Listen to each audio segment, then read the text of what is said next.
Lectura comentada de la Biblia.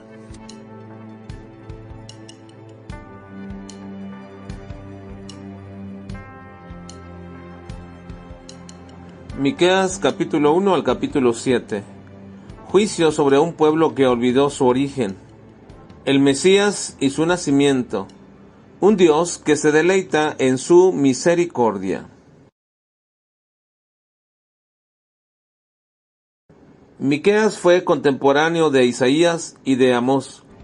Llevaron a cabo su ministerio en el reino del sur, es decir, Judá, aunque también profetizaron contra el reino del norte, Israel y su capital Samaria, y a las naciones aledañas. Pero también unos pocos años al inicio de su carrera, Miqueas fue contemporáneo de Oseas, y la mayoría de sus profecías las pronunció desde allí. El nombre de Miqueas significa ¿quién como Jehová? Miqueas era un hombre sinceramente consagrado a su misión, que aún estaba dispuesto a salir desnudo predicando el mensaje que Dios le estaba dando. Miqueas profetizó durante los reinados de Jotam, Acaz y Ezequías, y murió durante el reinado de Ezequías antes de Manasés. Miqueas denunciaba la idolatría de Judá y de Israel como una declinación espiritual que los iba a conducir inevitablemente al juicio a todo el país. Y aunque el rey Ezequías había ganado una gran victoria sobre Sennacherib y el ejército asirio, Judá estaba condenada a caer y los exhortaba a volverse a Dios arrepentidos. En estos capítulos Miqueas expone y evidencia a tres grupos, las ciudades capitales de los dos reinos, Samaria y Jerusalén, y les dice, todo esto por la rebelión de Jacob y por los pecados de la casa de Israel. ¿Cuál es la rebelión de Jacob? ¿No es Samaria? ¿Y cuáles son los lugares altos de Judá? ¿No es Jerusalén? En esta profecía, Dios le aclara que Samaria, como capital de un reino, jamás será restaurada. En el segundo grupo, Miqueas denuncia a los gobernantes y a los gobernados. No oye la voz de Dios que los alerta, pero el juicio es inminente, y les dice, ay de los que en sus camas piensan iniquidad y maquinan el mal, y cuando llega la mañana lo ejecutan, porque tienen en su mano el poder. El que ayer era mi pueblo, se ha levantado como enemigo. De sobre el vestido quitasteis las capas atrevidamente a los que pasaban como adversarios de guerra. El pueblo de Dios había olvidado el origen por el cual Dios los había conformado y había hecho de ellos un pueblo que deberían siempre cuidar de los demás.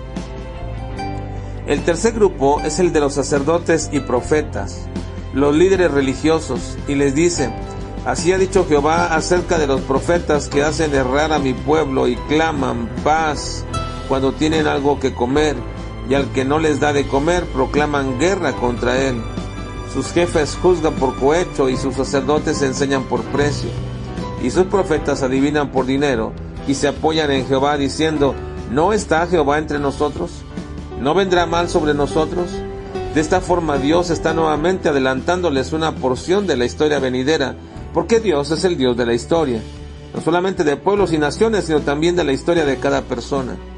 Nuestra historia personal no tiene sentido sin Dios. Dios no es movido a misericordia por sentimientos humanos.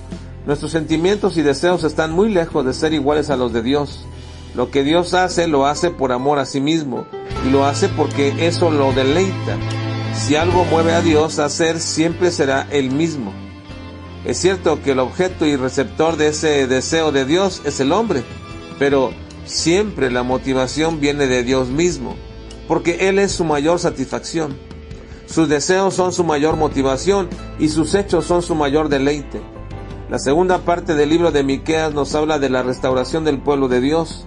En una de las más grandes descripciones de esta restauración y la gloria futura del pueblo de Dios, los detalles que menciona son muy significativos y abarcaríamos tiempo en explicarlos en su trascendencia y contexto con toda la Biblia. También se habla de la profecía futura del Mesías y el lugar escogido por el Señor de su procedencia. Pero tú, Belén Efrata, dice, pequeña para estar entre las familias de Judá, de ti me saldrá el que será el Señor en Israel, y sus salidas son desde el principio, desde los días de la eternidad. Esto se cumplió, por supuesto, en nuestro Señor Jesucristo, que nació en Belén de Judá. Dios había dispuesto a su Hijo, su enviado para que lleve a cabo la redención y la restauración de Israel. Pero nos preguntamos, ¿en base a qué Dios hace esto para con un pueblo rebelde, ingrato y contradictor? La respuesta nos la dice. ¿Qué Dios como tú, que perdona la maldad y olvida el pecado del remanente de su heredad, no retuvo para siempre su enojo, porque se deleita en misericordia, y también manda al hombre amar esa misericordia, diciéndole: oh hombre, Él te ha declarado lo que es bueno. ¿Y qué pide Jehová de ti? Solamente hacer justicia, y amar misericordia, y humillarte ante tu Dios.